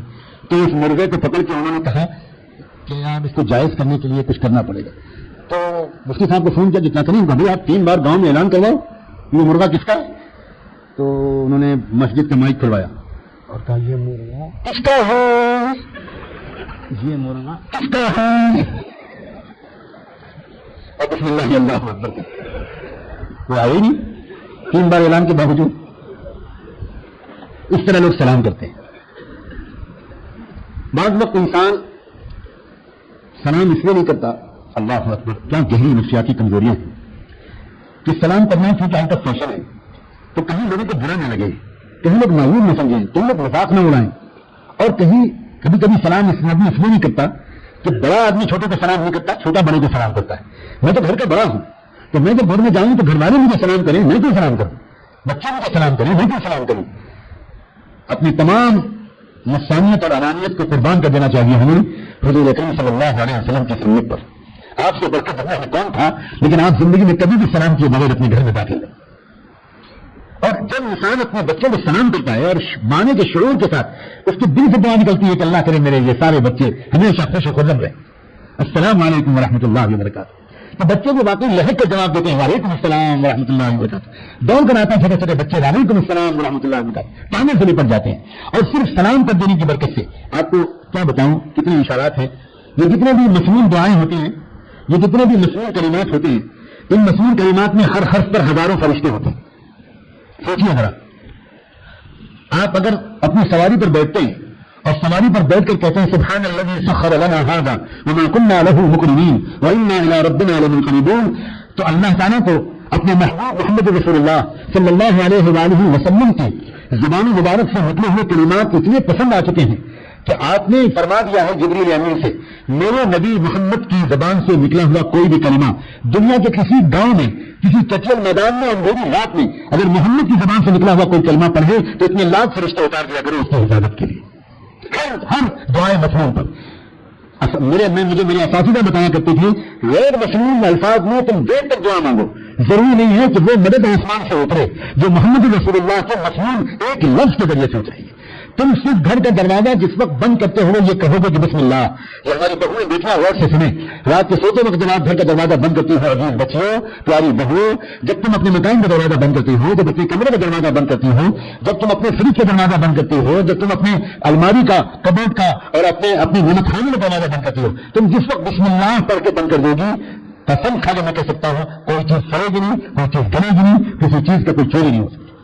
کیوں؟ اس لیے تو فرشتے آ جاتے ہیں ان کے حفاظت کے لیے. ہمارا یقین کامل ہے تو فرشتے آ جاتے ہیں. اسی طرح جب آپ سلام کرتے ہیں، جب آپ گھر میں سلام کر کے داخل ہوں گے السلام علیکم ورحمۃ اللہ، جب آپ سلام کر کے گھر میں داخل ہوں گے تو الف لام الف میم عین لام یا کاف میم، یہ تو کتنے حروف ہیں، ان سارے حروف پر الگ الگ ان حروف پر فرشتے اترتے ہیں گھر والوں کی سلامتی کا انتظام کرنے کے. اور تو کریں ہم کتنی بڑی نعمت سے اپنے بچوں کو محروم کیے ہوئے ہیں، اپنے گھروں کو محروم کیے ہوئے. آپ کے روشن چہرے سے آج آپ کی پیشانیوں سے مجھے ایک بات کی امید بن رہی ہے، آج کے بعد سے آپ اپنے خانقاہ آنے کے مقصد کو زیادہ بہتر کر لیں گے اور یہاں سے انشاءاللہ ایک ارادہ اور بلبلہ لے کر جائیں گے.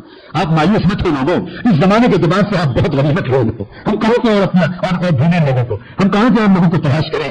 بے شک آپ کے دل میں ایک طلب ہے، بے شک آپ کی آنکھوں میں ندامت کے آنسو آتے ہیں، اللہ انہیں قبول فرمائے. آپ کے اندر تمنائیں ہیں، آپ کے اندر شوق ہے، آپ کے اندر بلبلہ ہے. اگر نہ ہوتا تو کہنے والا بھی باتوں کی ہمت نہیں کر سکتا. اپنا سمجھ کر میں یہ باتیں آپ سے کہہ رہا ہوں، کھل کر کہہ رہا ہوں. اور کیا آج آپ سے میں وعدہ لے سکتا ہوں؟ آج سے میں وعدہ لے سکتا ہوں؟ آپ وعدہ کرو گے انشاءاللہ باآواز بلند کہہ کر کہ آج سے ہم اس پورے دین کو اپنے پورے گھر میں لائیں، اپنے پورے گھر میں لاؤ، اپنی بیویوں کو محروم نہ کرو. کیا اچھا لگے گا جنت میں اگر اللہ نے ہمیں جنت میں بھیج دیا اور ہماری بیویاں جہنم میں چلی گئی؟ کیا اچھا لگے گا ہماری بیویوں کو کہ بیویاں جنت میں چلی جائیں، ہم جہنم میں چلے گئے؟ نہیں، اللہ بھی یہ چاہتا ہے اور اللہ نے قرآن میں اشارے کیے الحقنا بہم والذین آمنوا واتبعتهم ذریتهم بإیمان الحقنا بہم ذریتهم. اللہ تعالیٰ چاہتے ہیں کہ اللہ جو کہتے ہیں کہ بندہ ایمان والو میں تم کو تمہاری پوری اولادوں کو تمہارے ساتھ جنت میں بھیجنا چاہتا ہوں، ذرا میری مدد کر. اللہ کی مدد کر. اللہ تعالیٰ یہ کہتے ہیں کہ دیکھو میں اپنے اوپر ظلم پہ الزام تو نہیں لگنے دوں گا، ورنہ دنیا کہے گی کہ فیور کر دیا، اس لیے اپنی اولادوں کو ایمان والا بنا دو، تمہاری اولادیں بھی اگر ایمان والے سالے والی بنیں گی تو میں تمہارے ساتھ ہی جنت میں ان کو اکٹھا کر دوں گا۔ پورا دین، پوری شریعت، پوری تہذیب، اسلام خالی ایک مذہب نہیں ہے دنیا کے عام دھرموں کی طرح، اسلام ایک تہذیب ہے، اسلام ایک سویلائزیشن ہے، اسلام ایک طرز زندگی ہے، اسلام ایک تمدن ہے، اور یہ تمدن بنتا ہے معاشرت سے، تمدن معاشرت سے بنتا ہے، یاد رکھنا۔ اصل تمدن و تہذیب کی جو جڑ بنیاد ہے وہ معاشرت ہے۔ کمرہ ہمارا کیسا ہو، بستر ہمارا کیسا ہو، جانماز ہماری کیسی ہو، گھر میں داخل ہوتے ہی آنے والوں کو محسوس ہو جائے یہ نمازیوں کا گھر ہے، یہاں سب سے اوپر خوبصورت جزدان میں لکھتا ہوا قرآن اعزاز کے ساتھ رکھا ہوا ہے۔ آج ایک بات کی اور گزارش کرتا ہوں، قرآن مجید کو جزدان کے بغیر مت رکھا کریں۔ جزدان سمجھتے ہیں آپ لوگ؟ دیکھو ایک اچھے کپڑے کا ایک کور جس کے اندر قرآن کو رکھا جائے، عجیب بات ہے۔ محمد سننا حضرت مولانا شاہ عبد الحق صاحب کو اللہ جزائے خیر دے، وہ ان باتوں کی بڑی تلقین فرماتے تھے، بڑی تلقین فرماتے تھے۔ کیوں؟ اس لیے کہ قرآن اللہ کا شعار ہے، اللہ کی نشانی ہے، اللہ کے ذات سے اس کا ایک خاص تعلق ہے جو دنیا میں کسی کا نہیں ہے، یہاں تک کہ خانہ کعبہ کا بھی نہیں ہے، یہاں تک کہ عرش و کرسی اللہ و قلم کا بھی نہیں ہے، وہ قرآن کا تعلق ہے اللہ سے۔ اب قرآن کو جتنا اعزاز دو گے، جتنا ریسپیکٹ فلی قرآن کو رکھو گے، یہ تو قرآن کو ایسے رکھ دیا کہ آپ سونے کی انگوٹھی ایسے رکھ دیتے ہیں، آپ سونے کی انگوٹھی ایک مخملی کیس میں رکھتے ہو، اس مخملی کیس کو ایک باکس کے اندر رکھتے ہو، اس باکس کو بھی الماری کے اندر رکھتے ہو، الماری میں تالا لگاتے ہو، اور اس الماری کو بھی کمرے کے اندر رکھتے ہو، اور کمرے کو بھی تالا لگاتے ہو۔ یہ ہے ریسپیکٹ، وہ قیمتی چیز ہے۔ دنیا کی سب سے قیمتی شے جو ہمارے پاس ہے وہ اللہ کا کلام ہے، اس لیے خوبصورت کپڑا بازار سے خرید کر لو۔ قرآن کا جزدان کا کپڑا اچھے سے اچھا، قیمتی سے قیمتی ہو، میں وعدہ کرتا ہوں فضول خرچی کا گناہ نہیں ہوگا، بالکل گناہ نہیں ہوگا۔ اپنے کپڑوں کو سادہ بناؤ لیکن قرآن مجید کے جزدان بناؤ اچھے کپڑے کا، خوبصورت کپڑے کا۔ پہلے زمانے کی بڑی بوڑھی عورتیں باقاعدہ اس کے اوپر بوٹ لگایا کرتی تھی، اس کے اوپر بیل لگایا کرتی تھی، جیسے دلہن کے کپڑوں کو بہت خاص اہتمام سے بنایا جاتا ہے ویسے قرآن کے جزدان کو اہتمام سے بنایا جاتا تھا۔ لیکن آج کل ایسے قرآن رکھ دیا جاتا ہے۔ یہ بات کی دلیل ہے کہ دل میں عظمت کم ہو گئی، ہم جب یہ سب کریں گے تو دل میں عظمت بڑھے گی۔ تو معاشرت میں ایک سی بات ہے، ایک گھر کا کونا نماز کے لیے خاص کر لو، وہاں پر رحل رکھی ہوئی ہو، رحل پر قرآن رکھا ہوا ہو، جہاں نماز بچھی ہوئی ہو، اور ذرا سا وقت ملے، عورتوں کو کہا ہوں خاص طور پر، ذرا سا وقت ملے بیچ میں جلدی سے تانا وضو کر کے دور پہ تمام کرو، ہلکی پھلکی قرآن کی چند آیتوں کی تلاوت کر لو، کوئی تسبیح پڑھ لو، یعنی برابر اپنے دل کو غذا دیتی رہو، اپنے دل کو غذا دیتی رہو۔ اگر انشاءاللہ ثم انشاءاللہ سب مردوں اور عورتوں نے آج کی معروضات پر عمل کر لیا تو ہماری زندگی میں انقلاب آ جائے۔ مال کے خرچ کرنے کی ترتیب پر خاص طور پر توجہ دو، پورے گھر میں بیٹھ کر مشورہ کرے کہ بھائی اب ہم لوگ اپنے مال کے خرچ کرنے کی ترتیب کو درست کریں گے، ہمارے مال میں غریبوں کا بھی حصہ ہوگا، دین کے کاموں کا بھی حصہ ہوگا، زیادہ سے زیادہ ولولوں کے ساتھ، شوق اور ہمت اور ارادے کے ساتھ، ذوق کے ساتھ دینی کاموں کو تقویت پہنچاؤ۔ دیکھو یہ ایک تبدیلی کا دور ہے، اس وقت ہم جو جی رہے ہیں دنیا میں جو اتھل پھٹل مچی ہوئی ہے یہ ایک تبدیلی کا دور ہے۔ یہ جو تبدیلی کا دور ہوتا ہے اس دور میں چوک جانا لمحوں کی خطاؤں پر صدیوں کی سزا ملتی ہے۔ یہ دور وہ ہے، اس دور میں اگر تمام شعبوں کے اندر صحیح کھاد پانی مل جائے، تجدیدی کام ہو جائے ہر شعبے کے اندر، انشاءاللہ امت کے نئے دن نکل آئیں گے، ایک نیا صورت پورے ہو جائے گا پورے عالم اسلام میں، پورے عالم میں وہ تبدیلی کی لہر ہے۔ اب ہم کو ایک بہت سوچ سمجھ کر اپنے بچوں کی تعلیم کا انتظام بھی کرنا ہے، اپنے آنے والی نسلوں کی تعلیم کا انتظام کرنا ہے۔ ہم کو کیسے علماء چاہیے، ہم کو کیسے علماء چاہیے جو زمانے کی قیادت کریں، جو تمام شعبہ ہے زندگی میں شریعت کی رہنمائی کو انسانیت کے سامنے پیش کر سکیں اور وقت ضرورت پر نافذ کر سکیں، صرف پیش نہیں کر سکیں بلکہ نافذ کر سکیں۔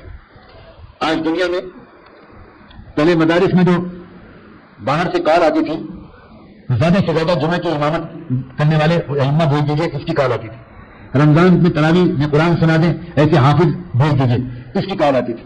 اب حالت یہ ہے کہ اب مغربی ملکوں سے جو ہمارے مرکزی اداروں میں بڑی شخصیتوں اکابر علماء کے پاس جو خطوط آ رہے ہیں، جو درخواستیں آ رہی ہیں، اس میں عام طور پر یہ لکھا جا رہا ہے کہ اب اسلامی بینک چلانے والے ماہر علماء بھیج دیجیے جو شریعت اسلامی کے مطابق بینکنگ سسٹم کو لائیں، فائنینس سسٹم اسلامی سانچے میں ڈھالیں، ایسے علماء لائیں۔ اب یہ مطالبے آ رہے ہیں اور صرف باہر سے نہیں، ملک کے اندر سے بھی، آج نہیں تو کل اللہ نے چاہا تو بعز عزیز یا بذل ذلیل، برضا و رغبت یا بجبر و اکرام، اللہ تبارک و تعالیٰ چاہے گا تو ہمارے یہاں کا معاشی نظام بھی سود کی لعنت سے پاک ہونا شروع ہوگا۔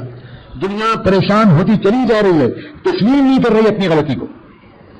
میپ کا مسئلہ ہے، پریسٹیج کا مسئلہ ہے، ایگو کا مسئلہ ہے، سب نہیں تسلیم کر رہے، لیکن اکا دکا تسلیم کرنے لگے ہیں، اور اکا دکا سے زیادہ تسلیم کرنے لگے ہیں کہ سودی نظام جب تک دنیا سے پاک نہیں ہوگا تب تک یہ سسٹم نہیں بدلے گا کہ غریب اور غریب ہوتے چلے جائیں اور امیر ہوتے چلے جائیں۔ بہت سے کام ہیں جس میں امت کی صلاحیتیں کی ضرورت ہے، امت کے وسائل کی ضرورت ہے، ہیومن ریسورسز کی بھی ضرورت ہے اور فائنینشیل ریسورسز کی ضرورت ہے، امت کے مال کی ضرورت ہے۔ بہت سے کام ہیں بلا شبہ، اور مال ایک جگہ خرچ ہو رہا ہے، صحیح جگہ خرچ نہیں ہو رہا، اس لیے وہ امت کی گاڑی رکی ہوئی ہے، ترقی کی رفتار سست ہے۔ یہ ساری چیزیں تب قابو میں آئیں گی جب سچے دل سے، کھلے دل سے ہم پورے دین پر آئیں اور یہ سمجھیں گے کہ ہم کو اب مال کے خرچ کرنے کی ترتیب بھی درست کرنی ہے۔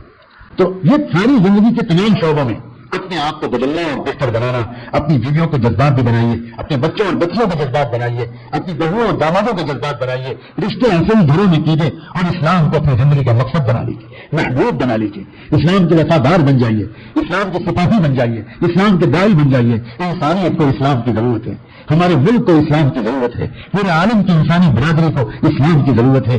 اسلام کی ضرورت مشرق کی بھی ہے، مغرب کی بھی ہے، شمال کی بھی ہے، جنوب کی ہے۔ اسلام کے بغیر دنیا میں چین نہیں آئے گا، اسلام کے بغیر میرے گھر میں چین نہیں آئے گا، اسلام کے بغیر میرے شہر میں سکون نہیں آئے گا، اسلام کے بغیر میرے صوبے اور میرے ملک میں چین نہیں آئے گا، اسلام کے بغیر میرے عالم میں چین نہیں آئے گا۔ اس لیے ہر شخص اسلام کے سپاہی بنے، وفادار بنے اور اسلام پر 100% عمل کرنے کی کوشش کرنے والا بنے۔